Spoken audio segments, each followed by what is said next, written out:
Inilah kebenaran yang dunia tak mau dengarkan. Mereka berteriak tentang hak atas tanah, padahal tanah itu bukan milik mereka. Mereka mengklaim sebagai korban, padahal merekalah penjajah spiritual di tanah suci Tuhan. Tanah itu bukan milik Palestina. Tanah itu adalah milik Israel, ditetapkan oleh Tuhan sendiri, bukan oleh PBB, bukan oleh sejarah dunia, tapi oleh Sang Pencipta langit dan bumi. Mereka tinggal di tanah janji, tapi tidak tunduk pada Tuhan yang memberi janji itu. Mereka menolak Injil, mereka membenci umat pilihan, dan mereka mengubah tanah suci menjadi ladang darah dan kebohongan. Jadi kemana Palestina pergi? Jawabannya, keluar dari tanah yang bukan milikmu. Firman Tuhan tidak berkata tanah Gaza itu untuk Palestina, tetapi firman Tuhan berkata, tanah itu untuk warisan bagi Israel, bukan untuk Palestina. Mereka itu berbeda keyakinan, menolak Tuhan, dan berusaha menghancurkan umat pilihan Tuhan Israel. Mereka yang tinggal di sana, bukan sebagai bagian dari rencana Tuhan, akan disingkirkan. Tuhan telah berfirman, Kejadian 15 ayat 18. Pada hari itulah Tuhan mengadakan perjanjian dengan Abram, serta berfirman, kepada keturunanmu lah kuberikan negeri ini, mulai dari sungai Mesir sampai ke sungai yang besar itu, sungai Efrat. Apakah Palestina keturunan Abraham? Tidak, mereka bukan keturunan perjanjian. Mereka berasal dari garis yang jauh, tetapi janji itu tidak diberikan kepada semua anak Abraham. Janji itu hanya diberikan kepada Ishak, bukan Ismail. Dan dari Ishak kepada Yakub, bukan Esau. Dari Yakub lahirlah Israel, umat pilihan Tuhan, bukan Palestina. Palestina tidak ada dalam perjanjian itu. Mereka bukan ahli waris. Mereka adalah penyerobot yang memaksakan hak di tanah yang bukan milik mereka. Mereka tinggal di rumah yang bukan milik mereka, berjalan di atas tanah yang tidak diberikan kepada mereka, dan sekarang Tuhan sedang membersihkan warisannya. Mazmur 105 ayat 8-11 berkata, Ia ingat untuk selama-lamanya akan perjanjiannya, firman yang diperintahkannya kepada 1000 angkatan, yang diikatnya dengan Abraham, dan akan sumpahnya kepada Ishak. Diadakannya hal itu menjadi ketetapan bagi Yakub, menjadi perjanjian kekal bagi Israel. Firman-Nya, Kepadamu akan kuberikan tanah Kanaan sebagai milik pusaka yang ditentukan bagimu. Itu tanah perjanjian. Tanah Kanaan termasuk Gaza, termasuk tepi barat, termasuk Yerusalem. Semuanya milik Israel, dan bukan hanya karena sejarah, tapi karena kehendak Tuhan. Palestina berkata, kami di sini karena hak kami. Tapi Tuhan berkata, tanah ini milik Israel, karena aku telah bersumpah atasnya. Siapa yang bisa melawan sumpah Tuhan? Mereka yang bukan bagian dari perjanjian akan disingkirkan. Tuhan tidak kompromi dengan yang menolaknya. Tuhan tidak memberikan tanahnya kepada pemberontak. Jadi kemana Palestina pergi? Ke tempat di luar wilayah perjanjian, ke tempat di mana mereka bisa hidup tanpa harus menginjak-injak tanah suci. Karena tanah Tuhan tidak untuk diinjak oleh kaki yang menolaknya. Firman Tuhan di dalam Yosua 1 ayat 3 dan 4. Setiap tempat yang akan diinjak oleh telapak kakimu, kuberikan kepada kamu, seperti yang telah kujanjikan kepada Musa. Dari padang gurun dan gunung Libanon yang sebelah sana itu, sampai ke sungai besar, yakni sungai Efrat, seluruh tanah orang Het, sampai ke laut besar di sebelah matahari terbenam, semuanya itu akan menjadi daerahmu. Palestina tidak pernah disebut dalam Alkitab sebagai pewaris tanah itu. Tidak pernah, tidak sekarang, tidak selamanya. Mereka menolak Tuhan Israel, dan sekarang Tuhan menolak mereka dari tanahnya. Tanah yang mereka tumpahi dengan darah orang benar, tidak akan selamanya menerima mereka. Tanah itu akan memuntahkan mereka keluar, seperti yang tertulis, tanah itu akan memuntahkan penduduknya, sebagaimana ia telah memuntahkan bangsa-bangsa sebelum kamu. Mereka mengutuki Israel, mereka menistakan nama Tuhan, tapi sekarang saatnya kebohongan itu dibongkar. Gaza bukan milikmu, Yerusalem bukan milikmu. Tanah itu adalah milik Tuhan untuk umatnya, Israel. Sebagai penutup renungan firman Tuhan sore ini, kita telah melihat kebenaran yang selama ini disembunyikan. Bukan oleh kebodohan, tetapi oleh kesengajaan. Dunia tidak kekurangan bukti. Dunia hanya menolak untuk taat pada firman Tuhan. Mereka tahu bahwa tanah ini telah dijanjikan kepada Israel. Mereka tahu bahwa Tuhan sendiri yang telah bersumpah atas tanah itu. Tapi mereka memilih untuk membenci, menolak, dan melawan Dia yang memiliki langit dan bumi. Mereka menuduh Israel sebagai penjajah, padahal Israel adalah ahli waris. Mereka menyebut diri korban, padahal mereka menolak perjanjian kudus dan mencemari tanah suci. Dan kini, saat dunia bersekongkol menekan Israel, Tuhan mulai turun tangan. Tuhan sedang mengguncang segala sesuatu. Tuhan sedang membersihkan tanah warisannya dari mereka yang menolaknya. Bukan karena Israel sempurna, tetapi karena janji Tuhan sempurna. Janji itu tidak ditentukan oleh sejarah dunia, bukan oleh politik, bukan oleh diplomasi, tetapi oleh perintah kekal yang keluar dari mulut Tuhan sendiri. Tanah itu bukan milik Palestina. Tanah itu bukan untuk para penentang Tuhan. Tanah itu milik Israel, umat pilihan Tuhan, dan tidak seorang pun dapat mencabut warisan itu dari tangan mereka.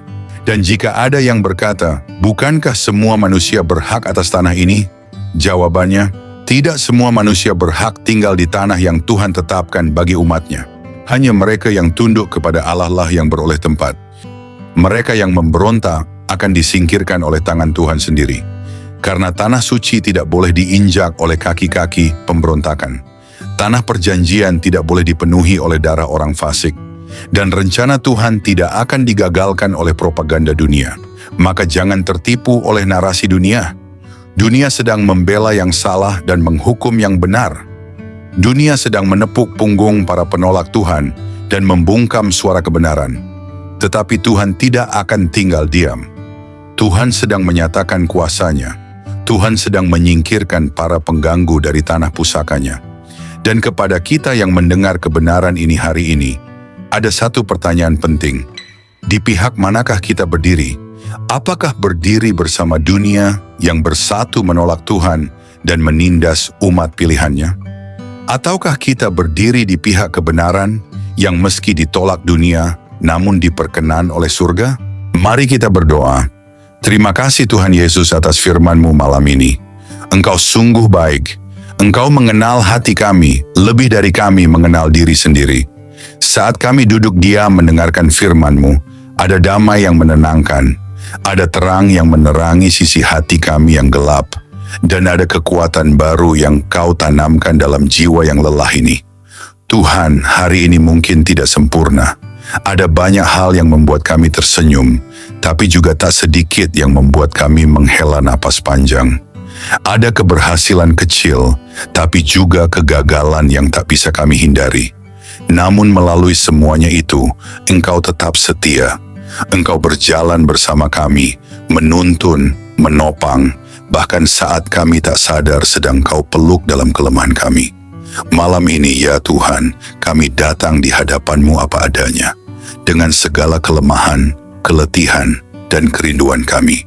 Kami bersyukur atas segala penyertaan-Mu, atas setiap nafas, makanan, pekerjaan, dan orang-orang terkasih yang Kau hadirkan dalam hidup kami. Terima kasih untuk kasih-Mu yang tak pernah meninggalkan kami sedetik pun, bahkan ketika kami merasa tak layak dicintai. Ampunilah kami Tuhan, jika hari ini ada kata-kata yang menyakiti hati orang lain, jika ada pikiran yang tidak memuliakan-Mu, jika kami lebih memilih kekhawatiran daripada percaya, ampuni dan pulihkan kami. Bersihkan hati kami, bentuk kami kembali sesuai dengan kehendak-Mu. Ajari kami untuk hidup dalam kasih, dalam kebenaran, dan dalam kerendahan hati setiap hari. Saat malam mulai merayap pelan dan langit makin gelap, kami tahu bahwa Engkau tetap berjaga. Maka kami letakkan seluruh beban, seluruh rencana, bahkan hal-hal yang tak kami mengerti ke dalam tangan-Mu yang penuh kasih. Tidurkan kami dalam pelukan damai-Mu, Tuhan. Biarlah malam ini Engkau memulihkan tubuh kami, menyegarkan pikiran kami, dan membungkus jiwa kami dengan kasih-Mu yang lembut. Kami juga tak lupa berdoa untuk banyak hati yang gelisah malam ini. Untuk mereka yang sedang bergumul dengan penyakit, kehilangan, kesendirian, atau tekanan hidup, Tuhan, hiburkan mereka, kuatkan mereka, biar mereka pun merasakan kasih dan kehadiran-Mu malam ini, sama seperti yang kami rasakan. Jangan biarkan satu pun dari anak-anak-Mu merasa ditinggalkan. Peluk mereka, Tuhan, dan biarkan damai-Mu melampaui segala pengertian manusia. Terima kasih Tuhan, karena malam ini kami boleh belajar untuk berserah. Terima kasih karena Engkau tak menuntut kami untuk sempurna, tapi Engkau mengundang kami untuk dekat. Dan itulah yang kami lakukan malam ini. Kami datang dekat padamu. Biar malam ini menjadi malam pemulihan, malam penguatan, dan malam perjumpaan pribadi kami dengan kasih-Mu yang sejati. Kami tutup doa ini dengan penuh syukur dan iman di dalam nama Tuhan Yesus Kristus, Tuhan, penolong dan gembala kami yang setia. Amin.